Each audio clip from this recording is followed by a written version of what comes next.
तो हेलो दोस्तों, स्वागत है सब लोगों का हमारे यूट्यूब चैनल फॉरेस्ट मांगा स्पेन चैनल में। तो एपिसोड 15 की स्टार्टिंग में हम देखते हैं कि लीफेन और त्यानज़ेंग एक कार में बैठे होते हैं। त्यानज़ेंग लीफेन से कह रहा होता है कि आप भी सिंगिंग सेक्ट वालों से पंगा लेना सही होगा। वो नाइडोंग का सबसे पावरफुल सेक्ट है और उनके सेक्ट मास्टर का नाम सीतू कांग है, जो कि एक जबरदस्त मास्टर है। इतना ही नहीं, उसकी फैमिली में हर कोई एक जबरदस्त मास्टर रहा है। वैसे तो वो लोग किसी से भी ज्यादा घुल मिल कर नहीं रहते। मुझे आपकी स्ट्रेंथ पर कोई शक नहीं है, लेकिन थोड़ा संभल कर रहना जरूरी है। अब जब आपने उनसे पंगा ले लिया है तो वो भी जवाब देने से पीछे नहीं हटेंगे। शायद हमें पहले से थोड़ी तैयारी कर लेनी चाहिए। लीफन बोलता है, ध्यान से तुम्हें इस बार में चिंता करने की कोई भी जरूरत नहीं। अगर वो सीतू कांग मेरे सामने आ गया ना तो मैं उसे मारने से पहले एक पल भी नहीं सोचूंगा। और वो मन ही मन सोच रहा होता है, मैं ली ताइसुआन एक इमोर्टल सुप्रीम गॉड हूँ, मुझे उस जैसे किसी कीड़े पर ध्यान देने की कोई भी जरूरत नहीं। फिर वो कार लीफन के विला के बाहर आके रुकती है। वहीं सुरोंग होता है जो कि लीफन को बता रहा होता है, मिस्टर ली, अभी अभी मुझे मेरे फ्रेंड का कॉल आया था। वो बहुत ही शुक्रगुजार है कि आपने उसकी बेटी की जान बचाई। इस एहसान के बदले हम दोनों आपको सैंगलो स्पेशल आर्मी के कमांडर के लिए नॉमिनेट करेंगे।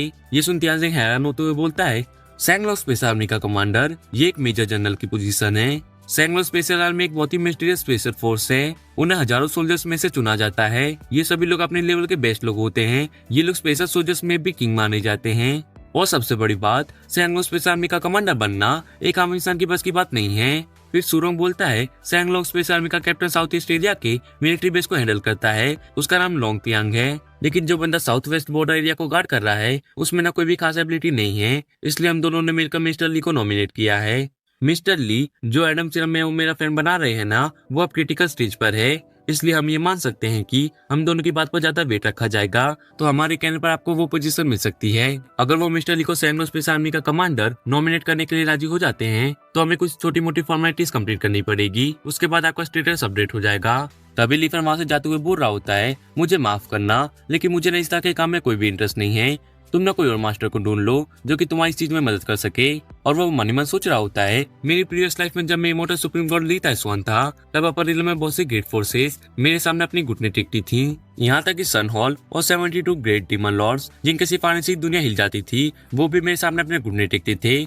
ऐसे में ये छोटी मोटी सी कमांडर की पोजीशन मेरी नजरों में क्या ही वैल्यू रखती है। वहीं सुरोंग बोलता है, क्या सच में? पर क्या पहले मिस्टर ली एडम सीरम में काफी इंटरेस्टेड नहीं थे? और जो मेरा फ्रेंड है वो सैंगलो स्पेशल आर्मी का कैप्टन है। उसने ये एडम सीरम सोल्जर्स और कैप्टन्स के लिए तो बनाया है ताकि उनकी परफॉर्मेंस को बढ़ाया जा सके। तो क्या आप इसमें जरा भी इंटरेस्टेड नहीं है? कम से कम आपको इसे एक बार तो देखना ही चाहिए। क्या आपका ये जानने का बिल्कुल भी मन नहीं है कि सीरम सोल्जर्स की बॉडी पर कैसे असर करती है, उन्हें कैसे बदल देती है? लीफन सोच रहा होता है, मुझे याद है कि सुरोंग बता रहा था कि उनकी रिसर्च टीम को एडम सीरम बनाने का ओरिजिनल मटेरियल सुसान से मिला था। तो मैं इस सुसान के बारे में और जानना चाहता हूँ। जब मैं इमोर्टल रिलम में था तब मैं इसके बारे में पता नहीं लगा पाया, तो अब जब मेरे पास मौका है तो मैं इस सुसान के बारे में पता लगाऊंगा। इतना सोचो सुरोंग से बोल रहा होता है, मुझे इस जॉब में कोई भी इंटरेस्ट नहीं है। लीफन का जवाब सुन सुरोंग बोल रहा होता है, लेकिन कमांडर की एप्लीकेशन मैंने पहले ही प्रोसेस में दे दी है और जरूरी डॉक्यूमेंट्स भी जल्दी भेज दिए जाएंगे। तो क्या आपको सचमुच इसमें जरा भी इंटरेस्ट नहीं है? खैर कोई बात नहीं, मैं इस मामले पर नजर रखूंगा। फिर लीफन त्यानज़ेंग से बोल रहा होता है, मैं वानो वाले का रिकंस्ट्रक्शन शुरू करने वाला हूँ, तो तुम्हें तुम्हारा वादा याद तो है ना? त्यानज़ेंग बोल रहा होता है, चिंता मत कीजिए मिस्टर ली, मैंने जो वादा किया था उसे मैं जरूर निभाऊंगा। आपने पहले ही न्यू कार आने में हमारी मदद की, तो अब इस प्रोजेक्ट का पूरा खर्चा हमारी जो फैमिली उठाएगी। फिर हम देखते हैं लीफन विला के अंदर आ जाता है और वो सोच रहा होता है, मैं हाल फिलहाल में अपनी कल्टीवेशन में इतना बिजी हो गया कि मैं वानो वाले के बारे में भूल ही गया था। मुझे अब ऐसे बंदे की जरूरत है जो कि इस वानो वाले के रिकंस्ट्रक्शन में मेरी मदद कर सके। तभी लीफन के फोन पर किसी का कॉल आता है। हाँ जुनजे, ये आखिर मुझे कॉल क्यों कर रहा है? कॉल पर जुनजे बोल रहा होता है, लीफन, मुझे पता चला है कि अब तुम चूजो सिटी में रह रहे हो। हमें मिले ना काफी लंबा समय हो गया है ना? तुम और मैं, हम दोनों ही क्लासमेट्स थे। तो क्या हुआ अगर हम दोनों सेम यूनिवर्सिटी नहीं जा सके? लेकिन इसका मतलब ये तो नहीं है कि तुम मुझे भूल चुके होगे। लीफन सोच रहा होता है, मुझे अभी याद आया कि जुनजे के साथ मेरी हाई स्कूल में बहुत ही अच्छी दोस्ती थी, लेकिन हम दोनों सेम यूनिवर्सिटी एक साथ नहीं जा सके। लेकिन फिर भी वो कॉल करके मुझसे मेरा हालचाल पूछता रहता था। मेरी प्रीवियस लाइफ में यांगसो ने मुझे काफी ज्यादा नीचा दिखाया था, लेकिन जुनजे, उसने कभी मुझे अपने से नीचा नहीं समझा। उसने हमेशा मेरा साथ दिया। जुनजे ना चूजो सिटी में ही रहता है, उसने यूनिवर्सिटी में कंस्ट्रक्शन और लैंड मैनेजमेंट जैसे सब्जेक्ट पढ़े हैं। तभी जुनजे बोलता है, लीफन, मेरा ना चांदनी चौक में एक बारबेक्यू का स्टॉल है, तू ना आज शाम को चांदनी चौक आ जाना, हम दोनों ही बारबेक्यू खाएंगे और मजे करेंगे। लीफन बोल रहा होता है, हाँ क्यों नहीं, मैं तेरे साथ बारबेक्यू खाने के लिए जरूर आऊंगा। फिर हमें शाम के समय चांदनी चौक का सीन दिखाया जाता है, जहाँ जुंजे बोल रहा होता है, लीफन मैंने सुना है कि तुम यूनिवर्सिटी से ग्रेजुएट होने के बाद किसी स्कूल में ट्रेनिंग टीचर के तौर पर काम कर रहे हो। आखिर तुम ये ट्रेनिंग टीचर का काम करके कितने रुपए कमा लेते हो? तुम 4,000 रुपए तो कमा लेते हो ना? पर तो चूजों में घर की कीमत 10,000 रुपए से और भी बढ़ गई है। अब तो एक छोटा सा घर भी 2 मिलियन से नीचे नहीं मिलता। तो ऐसे में तुम अपनी इस जॉब से कब एक घर को खरीद पाओगे और कब तुम शादी करोगे? अगर इस जॉब को तुम अपनी पूरी लाइफ भी करोगे ना, तो भी तुम एक घर को अफोर्ड नहीं कर पाओगे। तो मुझे लगता है कि तुम्हें अपनी उस बेकार जॉब को छोड़कर मेरे साथ काम करना चाहिए। हम दोनों मिलकर बारबेक्यू बनाएंगे और लोगों को खिलाएंगे। इसमें ना अंधा पैसा है। मैंने खुद 3 महीने पहले एक बारबेक्यू वाले से पूछा तो वो बता रहा था कि उसके रचूजों में 2 बड़े बड़े फ्लैट हैं। मैं सोच रहा था कि हाँ होंगे 2 फ्लैट, आखिर वो इतनी मेहनत से जो पैसे कमाता है तो खरीद लिए होंगे उसने 2 फ्लैट, इसमें क्या बड़ी बात है। लेकिन माँ कसम, जब उसने कहा कि उसने उन 2 फ्लैट्स को खरीदने के लिए सिर्फ अपने 1 साल की कमाई को खर्च किया, ये सुन के तो मेरे गोटे गई। तो फिर क्या था, मैंने भी बारबेक्यू बेचना स्टार्ट कर दिया और अभी मुझे बस 2 ही महीने हुए हैं और मैं बारबेक्यू बेचकर ज्यादा कमा भी नहीं पा रहा। लेकिन लीफन अगर तुम मेरे साथ काम करोगे ना, तो मुझे पूरा यकीन है कि हम दोनों मिलकर इस स्टोर को बहुत ही बड़ा बना सकते हैं और इससे हम बहुत ही ज्यादा पैसे कमा सकते हैं। लीफन बोल रहा होता है, लगता है कि तू ना कई लंबे समय से बेरोजगार था, इसलिए तेरा दिमाग रॉकेट की तरह आसमान छू रहा है। लेकिन तू ना चिंता मत कर, मेरे पास तेरे लिए इससे भी अच्छा काम है। जुंजे बोल रहा होता है, क्या काम? कैसा काम? देखो मुझे ना तुम्हारी जैसी ट्रेनिंग टीचर की जॉब नहीं चाहिए, उसमें ना सैलरी बहुत ही कम मिलती है और मुझे तो लाइफ में कुछ बड़ा उखाड़ना है। मुझे एक दिन उस टोनी स्टार को पीछे छोड़कर दुनिया का सबसे अमीर इंसान बनना है। लीफन बोल रहा होता है, वो आप तो औकात में रह के देख ले और चिंता मत कर, मैं तुझे ट्रेनिंग टीचर की जॉब करने के लिए नहीं कह रहा हूँ। तुम्हें वानो एली के बारे में पता तो है ना, मैं उसका रिकंस्ट्रक्शन कराने वाला हूँ, तो मैं चाहता हूँ कि तुम इसे सुपरवाइज करो। क्या कहते हो तुम? काफी अच्छा ऑफर है ना? जुंजे बोल रहा होता है, क्या सुपरवाइजर की जॉब? फिर वो हंसते हुए बोल रहा होता है, बस थोड़ी सी वाइन और कुछ डिशेस खाने से तुम्हारी ये हालत हो गई कि अब तुम कुछ भी बकवास करने लगे। अरे यार, अगर तुम्हें मजाक करना ही है तो एक प्रॉपर स्क्रिप्ट लिख कर किया करो, उसमें ना ज्यादा मजा आएगा। पहले वानो वाली चूजों की हाई क्लास लोकेशन बनने वाली थी। इस प्रोजेक्ट में पिछली कंपनी ने 10 बिलियन को इन्वेस्ट किया था। तो क्या तुम्हारे पास इतने पैसे हैं क्या कि तुम इस वानो वाली को खरीद सको? चलो मान लिया कि तुम्हारे पास इतने पैसे हैं कि तुम वानो वाली को खरीद सको, लेकिन फिर भी मैंने सुना है कि उस वानो वाली में भूतों का होना फेमस है, इसलिए कोई भी उस प्रोजेक्ट को लेने की हिम्मत नहीं करेगा। वो प्रोजेक्ट बड़ा था, लेकिन उसमें बिलियंस को खर्च करना इसमें ना कुछ फायदा नहीं था। और लीफन, तुम्हारी टीचर की सैलरी तो बस कुछ 3-4 हजार के आसपास होगी, तो तुम्हारे पास इतना पैसा कहाँ से आया कि तुम इस प्रोजेक्ट में इन्वेस्ट कर सको? तुम्हारे पास ना इतना पैसा नहीं हो सकता। अगर तुम बैंक भी लूट लोगे ना तो भी तुम्हारे पास इतना पैसा इकट्ठा नहीं हो पाएगा और तुम्हारी ये दुबली पतली बॉडी से तो बैंक भी नहीं लूटी जाएगी। ये सुन लीफन हंसने लगता है और वो सोच रहा होता है, सालों के बाद अपने दोस्त से दोबारा मिलना, उसके साथ बैठकर पीना और बातें करना। इतने सालों के बाद भी ये दोस्ती अभी भी उतनी ही खूबसूरत है। हमारी ये दोस्ती ना बिल्कुल पुरानी वाइन की तरह है, जो कि वक्त के साथ और भी बेहतर हो जाती है। जुंजे बोल रहा होता है, वैसे मुझे याद आया हमारी क्लास की सबसे खूबसूरत लड़की लिन लैंजी। तुम्हें याद है जब तुमने उसके लिए लव लेटर लिखा था, तब उसने तुम्हारे लव लेटर को पूरे क्लास के बीच में लाउडली पढ़कर तुम्हें सबके बीच में शर्मिंदा कर दिया था और इस वजह से तुम पूरी क्लास के लिए एक मजाक बन गए थे। वो लिन लैंजी वो बहुत ही ज्यादा क्रूर लड़की थी जो कि उसने तुम्हारे साथ ऐसा किया था। वहीं लीफन सोच रहा होता है, मैं एक कमजोर दुबला पतला सा लड़का था जिससे कि हर बार पुलिस बुली करते रहते थे।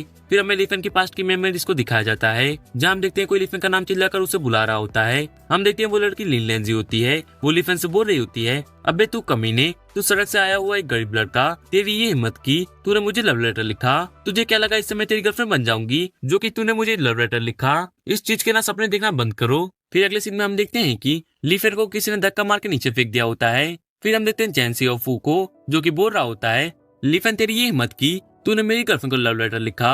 क्या अब तू और जीना नहीं चाहता जो कि तूने ये हरकत करने की हिम्मत की? गाइस, इस कमीने को मारो, तुम्हें इस पर कोई भी दया दिखाने की जरूरत नहीं। तुम जितना हार्ड हो सकते हो ना, उतना होकर इसे मारो। तभी पीछे से कोई चिल्लाकर बोल रहा होता है, रुक जाओ, मैं तुम्हें लीफन को बुली नहीं करने दूंगा। हम देखते हैं वो लड़का और कोई नहीं जुंजे होता है। चैन सिओफू बोल रहा होता है, तुम अपने आप को क्या समझते हो जो कि तुम सोच रहे हो कि तुम इसे हमसे बचा लोगे? देखो, अगर तुम्हें मार खाने का शौक नहीं है तो जल्दी से यहाँ से भाग जाओ, वरना इस कमरे लीफन के साथ मैं तुम्हें भी मारूंगा। फिर हम देखते हैं वो तीनों मिलकर मारना शुरू कर देते हैं और हम देखते हैं जुंजे लीफन को कवर करके उसे प्रोटेक्ट कर रहा होता है। फिर हम लीफन को देखते हैं जो कि सोच रहा होता है, जुंजे ने उस वक्त खुद मार खा के मुझे प्रोटेक्ट किया था। उस बेचारे ने इतनी मार खाई कि उसकी हड्डियां तक टूट गई थी। इससे फुली रिकवर होने के लिए उसे 2 महीने लगे। वो 2 महीने तक बेड के ऊपर पड़ा रहा। इतना सोच वो जुंजे से बोल रहा होता है, जुंजे उस वक्त तुमने मेरे लिए मार खा के मुझे प्रोटेक्ट किया था, तो मैं इंश्योर करता हूँ कि अब मैं अपनी पूरी लाइफ तुम्हें और तुम्हारी फैमिली को प्रोटेक्ट करूंगा। और तुम्हें एक अच्छी लाइफ दूंगा। मैं तुम्हारा सपना पूरा करूंगा। तुम एक रिच पर्सन वाली लाइफ देके।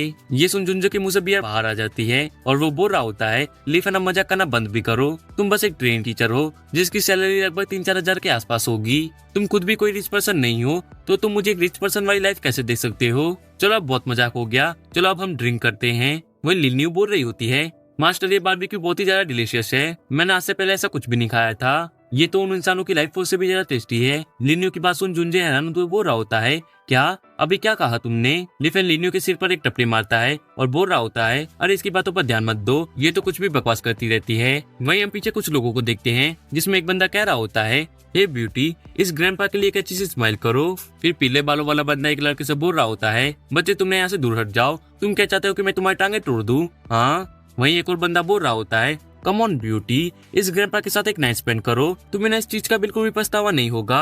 तभी जुंजे पीछे मुड़कर देखता है, अरे नहीं ये बिल्कुल भी सही नहीं है। लिफे तुम यहाँ से निकलो, यहाँ ना मुसीबत आने वाली है। मैं नहीं चाहता कि तुम इस मुसीबत में फंसो, तुम जल्दी करो और यहाँ से निकल जाओ।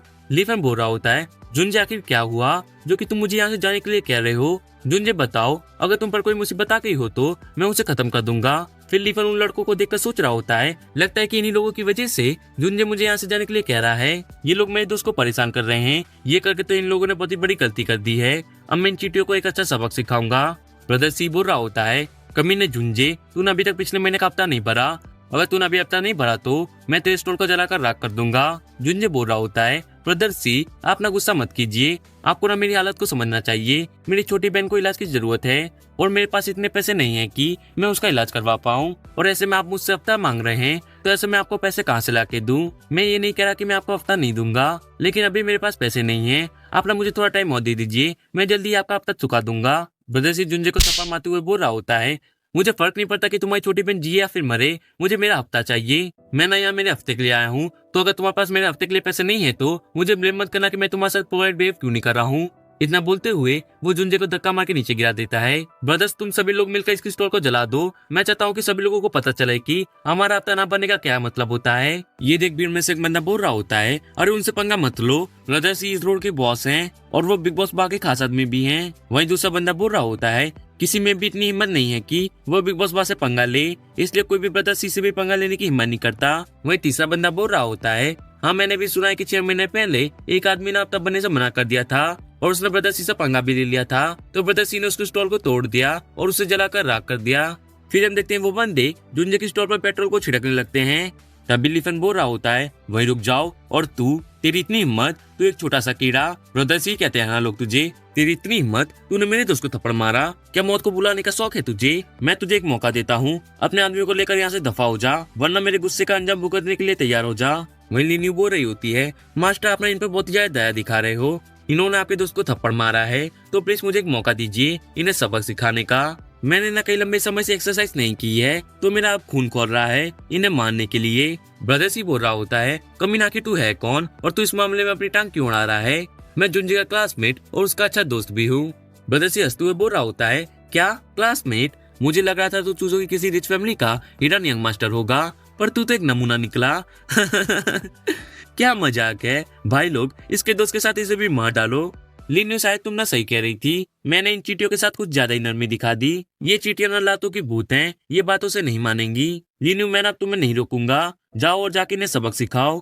ब्रदर्स ही बोल रहा होता है, आखिर तुम किस तरह के आदमी हो जो कि एक छोटी सी बच्ची को मुझसे फाइट करने के लिए भेज रहे हो। भाई लोग इन 2 कमीनों को खत्म कर दो और साथ ही साथ उस छोटी बच्ची को भी, किसी को भी जिंदा मत छोड़ना। फिर हम देखते हैं लिन्यू अपनी डीमन एनर्जी को रिलीज करते हुए बोल रही होती है, आखिर अब मुझे मौका मिल ही गया मास्टर को अपनी ट्रेन का असली रंग दिखाने का, आज ना मैं खून की नदियां बहा दूंगी। इतना बोलते हुए वो उन पर अटैक करने के लिए आगे बढ़ती है। हम देखते हैं वो छलांग लगा के पीले बालों वाले बंदे की किडनी के ऊपर किक मारती है और उसकी किडनी को डिस्ट्रॉय कर देती है।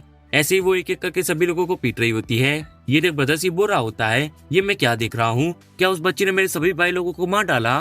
मरो तुम कमीनो, तुम्हें मार के ना मुझे ताजगी महसूस हो रही है, ये खून की खुशबू इसे मैं कब से मिस कर रही थी। तुम कमीनो, तुम मेरे मास्टर को मारने की कोशिश कर रहे थे, तुम में तो इतनी भी काबिलियत नहीं थी कि तुम मेरे मास्टर को छू भी सको, तो तुम्हारी ये हालत तो होनी थी।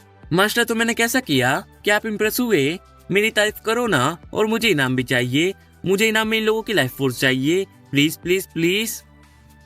चलो ठीक है, आज ना तुम्हारे मास्टर तुम्हारे काम से बहुत ही ज्यादा इम्प्रेस हुए हैं। मास्टर अपना दुनिया के सबसे अच्छे मास्टर हो, अब इन्हें नर्क में जाने की कोई भी जरूरत नहीं है। इनकी सोल अब मेरी है और साथ ही साथ इनकी लाइफ फोर्स भी। तो चलो अब दावत का मजा लिया जाए।